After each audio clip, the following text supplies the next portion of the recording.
Selamat siang Pak Sultoni, Pak Henry, dan rekan-rekan yang saya hormati. Izinkan saya, Lucy Ayu Idawati, untuk menyampaikan gagasan dan tanggapan saya tentang pendidikan karakter dalam kurikulum Merdeka. Satu hal yang mendasari gagasan ini yaitu kasus pandemi COVID-19 yang merupakan sebuah kejadian fenomenal dan mendunia yang memberikan dampak yang besar di sektor pendidikan. Fenomena ini bisa kita anggap sebagai bencana, juga bisa sebagai berkah. Karena kejadian COVID-19 ini juga menjadi jembatan para penggagas perubahan di bidang pendidikan. Ide-ide dan temuan baru dalam pendidikan mulai terlahir. Pembelajaran yang awalnya berada di kelas sekarang sudah banyak modelnya, dengan daring, luring, ataupun hybrid. Ini merupakan hal-hal baru yang terjadi karena keterpaksaan dan membuat semua orang untuk berinovasi. Nah, bahkan saat ini pemerintah pun merombak kurikulum dan mengeluarkan kebijakan baru, yaitu mengubah kurikulum menjadi kurikulum merdeka. Tentunya perubahan kurikulum ini didasarkan dengan sebuah tujuan, yaitu memulihkan ketertinggalan dan memberikan kebebasan, kemerdekaan bagi siswa maupun sekolah untuk melakukan pemulihan recovery dari learning loss. Nah, learning loss yang dimaksud ini bukan sekedar kurangnya dalam membangun pengetahuan, namun lebih dari itu, learning loss ini juga dalam hal pembangunan karakter. Tentunya karakter inilah yang menjadi core atau inti pendidikan.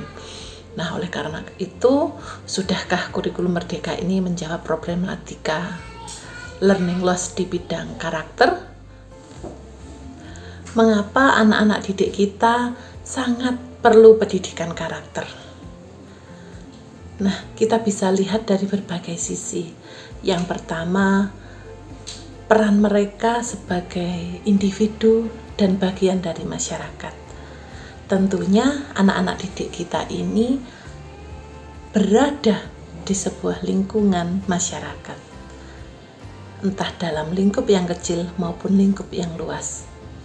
Ketika mereka sudah terjun bersosialisasi, pendidikan karakter ini sangat penting sebagai bekal ataupun sebagai dasar mereka dalam bersosialisasi. Yang kedua, ketika mereka sudah terjun dalam masyarakat, tentunya mereka berbuat sesuatu, melakukan sesuatu, seperti membuat proyek, bekerja sama. Nah, dalam hal ini perlu sekali pendidikan karakter yang kuat supaya mereka siap menghadapi segala situasi yang ada di lapangan. Dan yang ketiga, bagaimana peran mereka sebagai individu yang bertanggung jawab.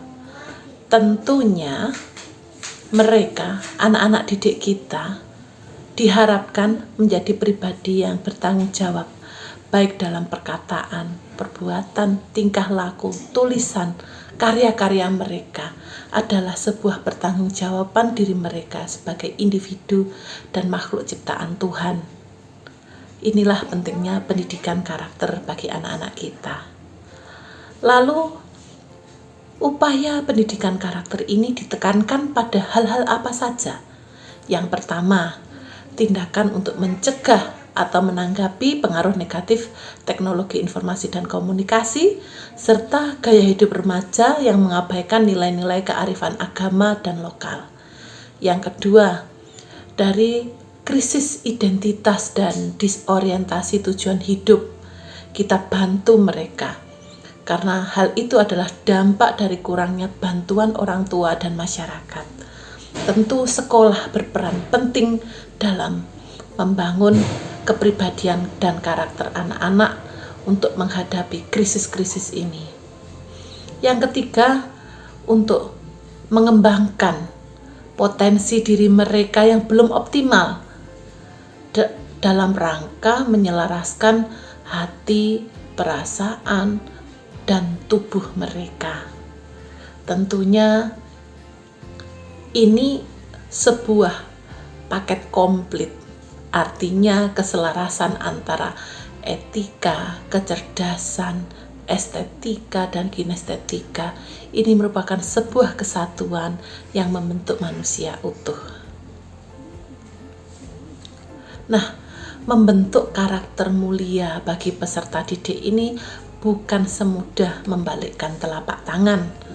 Tentunya diperlukan banyak hal. Ibaratnya kalau kita membangun sebuah bangunan yang kokoh, juga diperlukan pondasi yang kuat. Nah, dalam membangun pondasi karakter inilah perlu kesabaran, ketekunan dalam waktu yang lama, dilakukan dengan metode yang tepat, teknik atau strategi yang tepat, dan lingkungan yang mendukung. Kurikulum Merdeka sebagai jembatan pendidikan inilah yang dapat kita upayakan sebagai salah satu langkah menjawab tantangan pendidikan karakter di era baru. Pembentukan karakter hendaknya tetap dijadikan sebagai salah satu tujuan pembelajaran, sehingga pendidikan karakter ini menjadi core atau inti dalam kurikulum, mulai dari silabus, penyusunan program, dan rencana pelaksanaan pembelajaran hendaknya tetap mengutamakan penanaman pendidikan karakter. Di luar itu, kegiatan kesiswaan di sekolah, kegiatan-kegiatan lain juga perlu memperhatikan perkembangan karakter. Selanjutnya, dengan adanya penguatan program pembelajaran berbasis proyek, ini juga menjadikan sebuah peluang emas bagi pendidik dan peserta didik, karena ini celah positif di mana siswa diberikan kebebasan untuk melakukan eksplorasi, penilaian, observasi, interpretasi untuk membangun pengetahuan baru, lalu membuat keterampilan baru, serta sikap sosial yang dimiliki mereka juga dikembangkan. Penguatan karakter ini juga bisa dibantu dengan literasi digital. Dengan melihat kondisi sekarang ini, pembelajaran dapat dilakukan dengan model tatap muka, daring, dan model hybrid ataupun model lainnya. Pemanfaatan literasi digital sepenuhnya menjadi peluang yang lebih banyak, yang lebih baik ya, supaya siswa juga banyak belajar dari teknologi. Penanaman karakter dan penguatan karakter ini tidak akan berjalan dengan baik tanpa dukungan dan kerjasama dari berbagai pihak. Tentunya ini menjadi tugas sekolah, namun bukan hanya tugas sekolah, tetapi orang tua, masyarakat, ini sangat perlu perannya di dunia pendidikan, terutama dalam mengembangkan karakter anak-anak kita. Oleh karena itu, dengan landasan, program, pelaksanaan, serta dukungan yang baik, saya yakin kurikulum Merdeka dapat menjembatani problematika pendidikan karakter di masa sekarang ini. Demikian tanggapan dan ide saya, semoga berkenan bagi Bapak Henry, Bapak Sultoni, dan rekan-rekan sekalian. Saya mohon maaf atas segala kekurangannya. Terima kasih atas waktu yang diberikan. Salam sejahtera.